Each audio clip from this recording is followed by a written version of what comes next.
Assalamualaikum warahmatullahi wabarakatuh. Praktikum embriologi kita kali ini tentang perkembangan embrio katak ya. Jadi dalam hal ini praktikum fase pertama. Kenapa fase pertama? Karena kita ada dua fase. Fase pertama adalah perkembangan embrio sebelum metamorfosis ya. Nanti fase kedua perkembangan embrio saat dan sesudah metamorfosis ya. Jadi saya ulang, topik praktikum kita hari ini adalah perkembangan embrio katak sebelum metamorfosis ya. Dengan kata lain perkembangan perkembangan mulai dari zigot satu sel, fase pembelahan, lalu masuk blastula, masuk morula, masuk neurula, dan awal organogenesis. Sekarang kita ke alat dan bahan ya. Ini bahan dulu, yaitu embrio katak. Embrio katak yang kita gunakan adalah awetan basah Woolmount ya.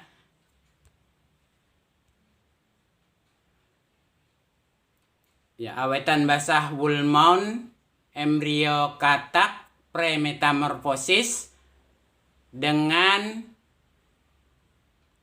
awetan basah menggunakan formalin 4%. Ya, kemudian alat yang kita gunakan mikroskop stereo. Ya.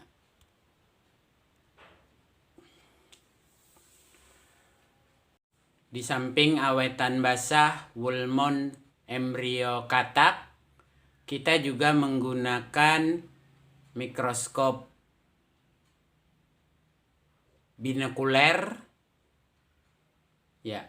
Mikroskop binokulernya okulernya 2 ya, untuk pengamatan dengan bayangan yang diamati 3 dimensi ya.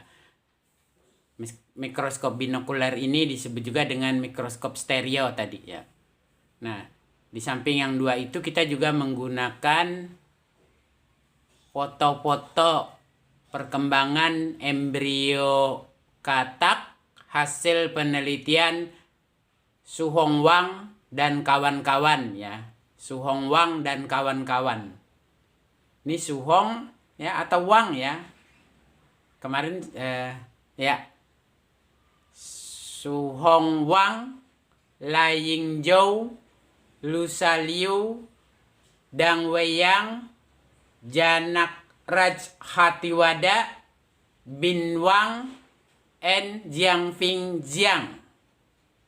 Ya, Su Hong dan kawan-kawan ya, tahun 2017 yang dipublikasikan lewat Asian Herpetological Research tahun 2017.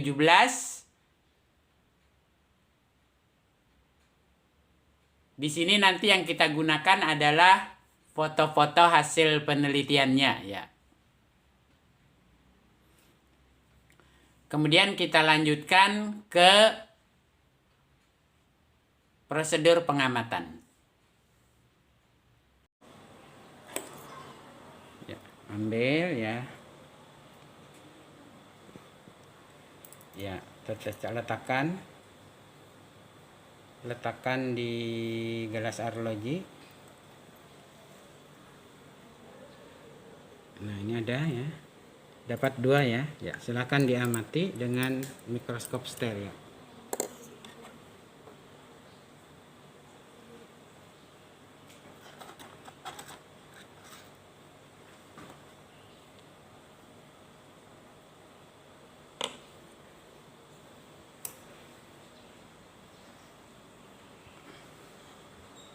Silakan diamati dengan mikroskop stereo, digambar.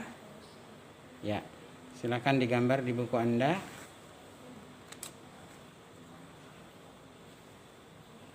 Ya. Diamati, digambar. Ya. Berikutnya. Ya, berikutnya. Amati lagi. Ya. Gambar lagi.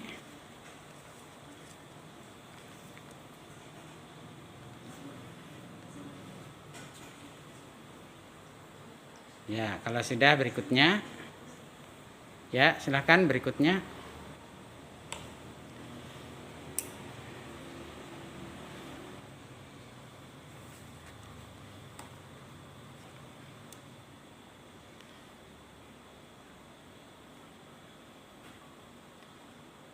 Ya, demikian ya.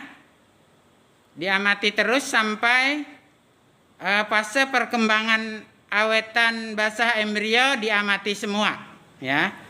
Diamati semua, organisasi data, diskusikan dengan kelompoknya, buat laporan praktikum.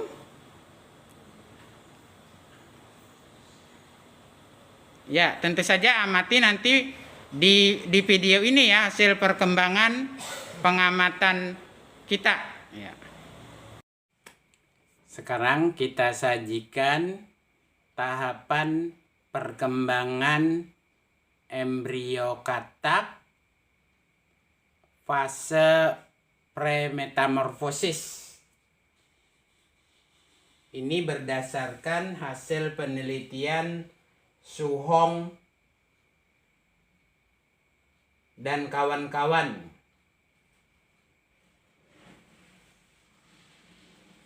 Tahun 2017.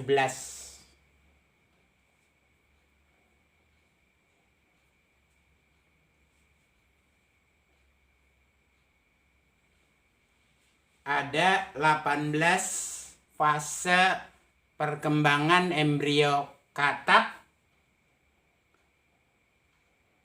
menurut Su Hong dan kawan-kawan tahun 2017.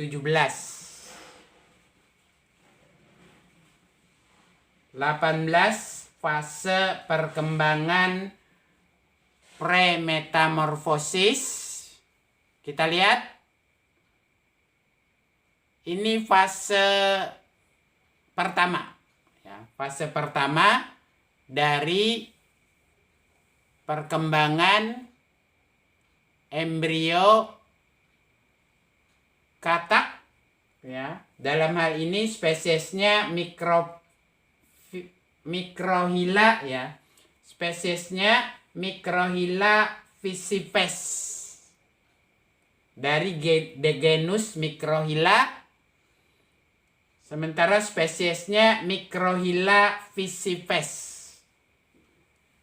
Ini fase pertama.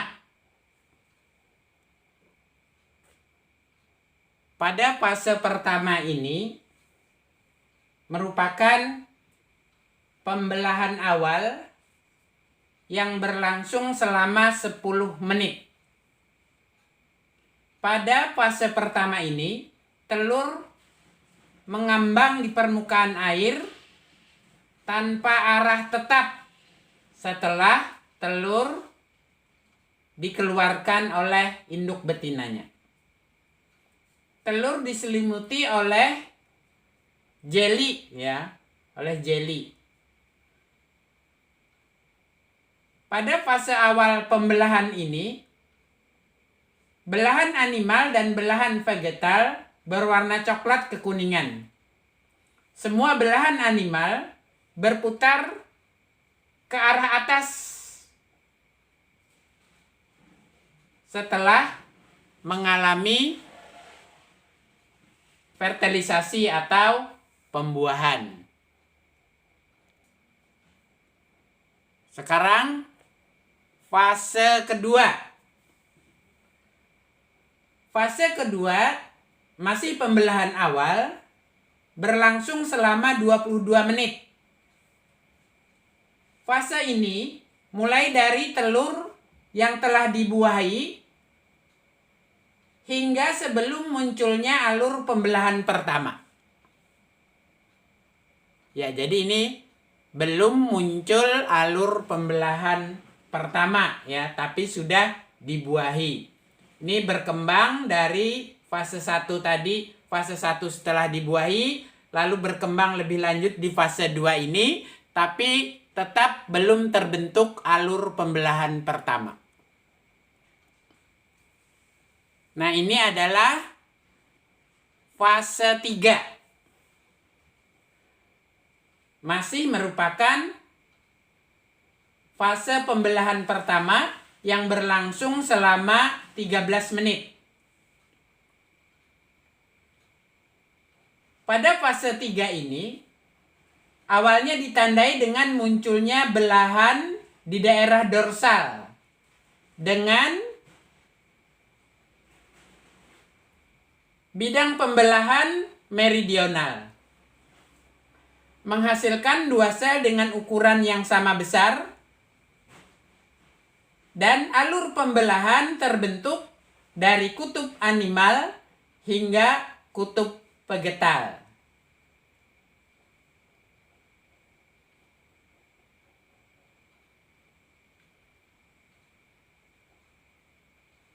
Oh ya, bukan kutub ya.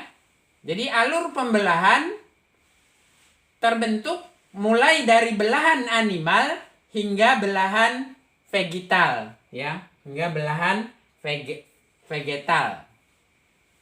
Ini tahap atau fase ketiga dari pembelahan pertama. Terbentuk 2 sel yang sama besar. Nah, sekarang kita tampilkan fase keempat, ya. Pada fase keempat ini merupakan pembelahan kedua yang berlangsung selama 15 menit. Akan dihasilkan 4 sel baru dengan ukuran yang sama, ya. Dibentuk dengan pembelahan kedua yang masih bersifat meridional. Ya, masih bersifat meridional. Terbentuk 4 sel baru yang sama besar. Berikutnya fase kelima. Ya, fase kelima merupakan pembelahan ketiga yang berlangsung selama 15 menit. Tahapan ini terjadi pembelahan melintang. Ya, terjadi pembelahan melintang menghasilkan 4 sel kecil yang berwarna coklat tua di sebelah atas, ya, di sebelah atas. Jadi sel-selnya lebih kecil. Nah, ini merupakan kutub sel-sel animal, ya, kutub animal ke arah kutub animal ke arah atas dengan sel-sel yang belahannya lebih kecil.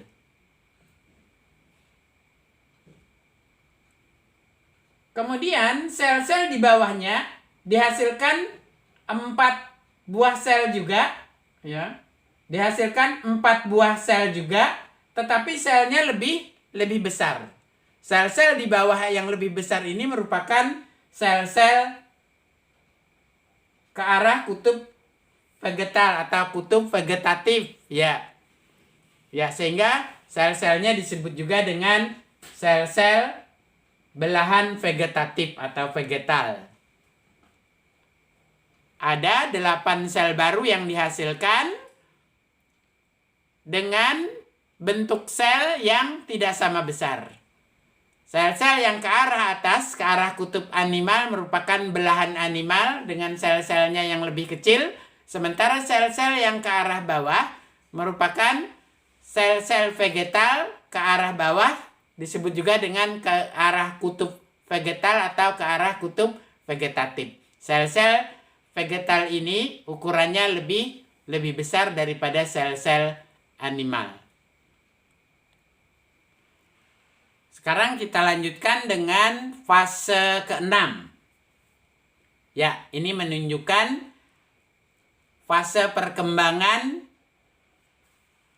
fase ke-6 yang merupakan pembelahan keempat. Ini juga berlangsung selama 15 menit. Fase ke-6 ini atau pembelahan keempat ini menghasilkan 16 sel dengan ukuran berbeda dengan bidang pembelahan masih meridional, ya. Bidang pembelahan meridional dihasilkan 16 sel dengan ukuran berbeda, ya.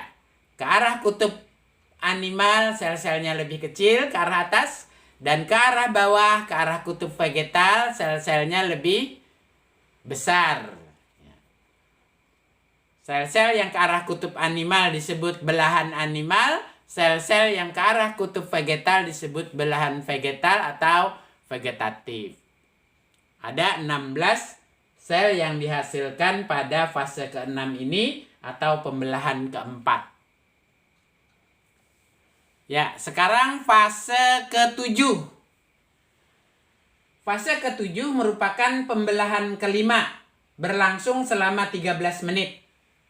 Fase ini menghasilkan 32 sel baru dengan ukuran dan bentuk yang berbeda-beda, dengan bidang pembelahan bersifat latitudinal.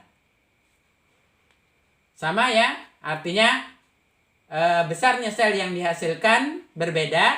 Sel-sel ke arah kutub animal lebih kecil, sel-sel ke arah kutub vegetal lebih besar. Ya. Selanjutnya kita masuki ke fase 8. Nah, ini fase ke-8. Ya. Pada fase ke-8 ini terbentuk morula. Ya, berlangsung selama 1 jam. Merupakan pembelahan ke-6. Dan sel-sel yang dihasilkan semua ukurannya mulai mengecil, ya. Semua ukuran sel yang dihasilkan pada fase ke-8 atau fase morula ini, sel-sel mulai mengecil. Sekarang fase ke-9. Ya, fase ke-9 ini merupakan fase pembentukan blastula awal yang berlangsung selama 2 jam 37 menit. Ya, mulai terbentuk blastula pada tahap awal.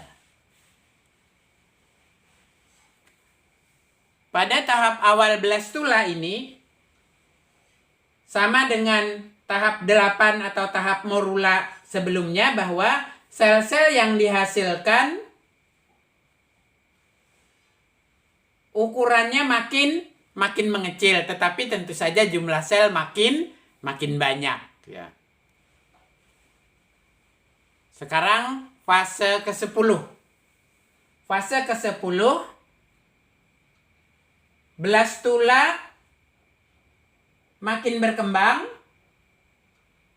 Blastula makin berkembang membentuk fase blastula akhir yang berlangsung atau terjadi selama 55 menit.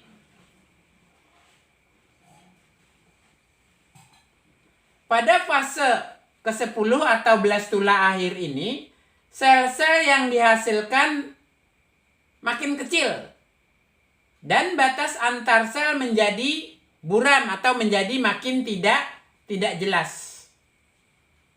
Terbentuk permukaan yang halus, ya. Terbentuk permukaan yang halus. Sekarang mulai berbentuk bola karena batas antar sel mulai makin tidak jelas dengan permukaan yang halus. Berikutnya fase 11. Pada fase 11 ini, perkembangan dari blastula akhir membentuk bibir blastoporus, ya. Membentuk bibir blastoporus, yaitu sel-sel vegetal mulai makin banyak membelah, atau sel-sel vegetal mengalami proliferasi, ya. Jadi yang lebih banyak aktif membelah pada saat stadium atau fase 11 ini yaitu adalah sel-sel vegetal membentuk bibir blastoporus. Sekarang ini gambaran perkembangan embrio katak premetamorfosis fase 12, yaitu terbentuknya gastrula awal, ya, yang berlangsung selama 1 jam 30 menit. Pada fase 12 ini, pembentukan gastrula awal, sel-sel vegetal terus mengalami invaginasi. Jadi sel-sel vegetal menyusup ke arah dalam. Dan bibir Blastophoros diperpanjang ke arah lateral. Ya, jadi ke arah samping bibir Blastophorusnya memperpanjang diri ke arah samping atau ke arah lateral, membentuk bibir lateral. Ya, membentuk bibir lateral.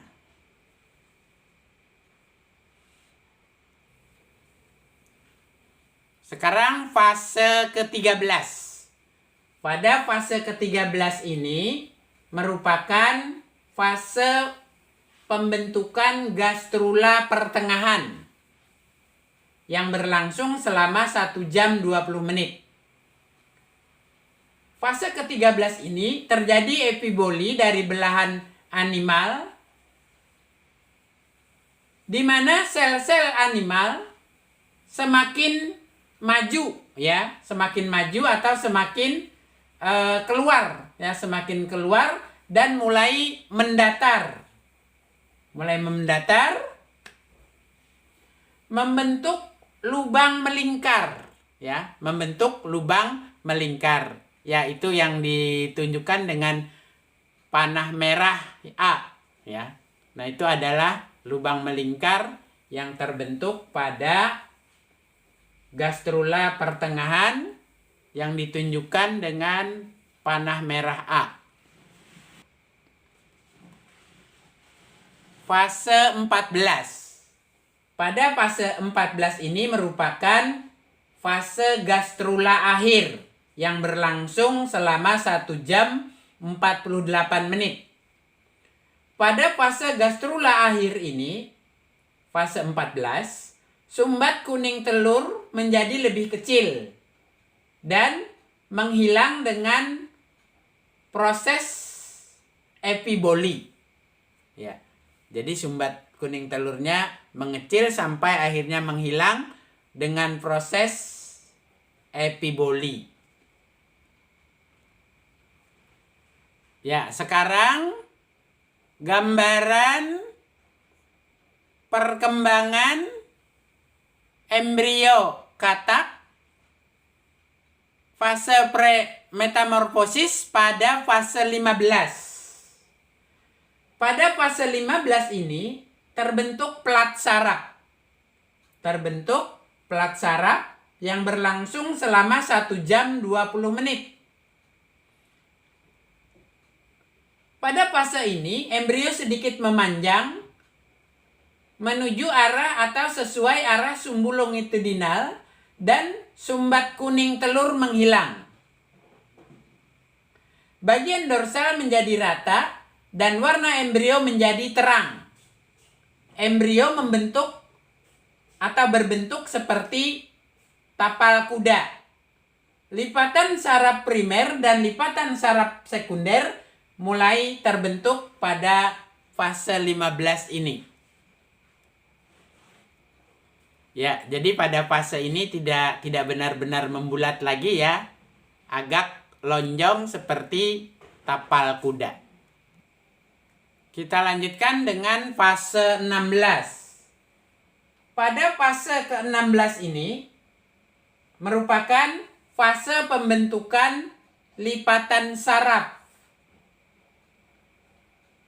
yang berlangsung selama 1 jam 41 menit. Fase 16 ini terbentuk lipatan saraf sekunder dan alur saraf menjadi makin jelas terlihat. Proses selanjutnya terjadi pigmentasi di bagian dorsal kepala embrio. Ya, di bagian dorsal kepala embrio terjadi pigmentasi. Kita lanjutkan ke fase 17. Sekarang fase 17. Pada fase 17 ini terjadi penutupan lipatan saraf yang berlangsung selama 1 jam selama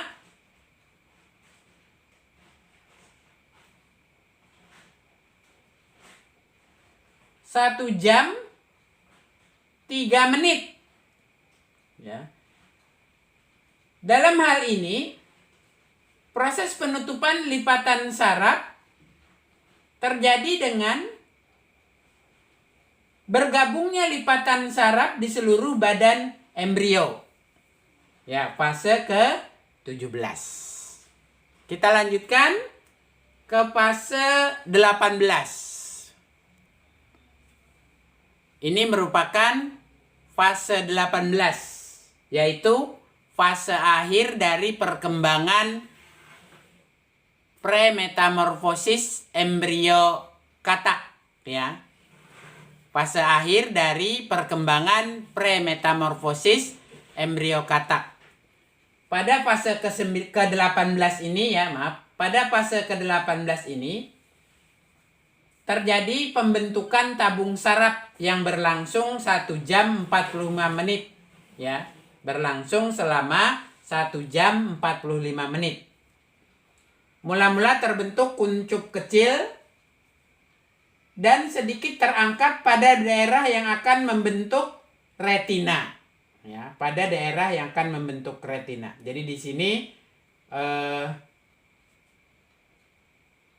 fase akhir dari perkembangan premetamorfosis embrio katak, ya. Tetapi yang membatasi fase 18 ini adalah fase akhir adalah saya yang membatasi. Kenapa? Karena pada fase berikutnya mulai terbentuk tunas ekor. Pada saat mulai terbentuk tunas ekor inilah saya menganggap sebagai awal dari metamorfosis, ya. Nah, jadi inilah fase akhir dari premetamorfosis, yaitu fase 18, yaitu pembentukan tabung saraf.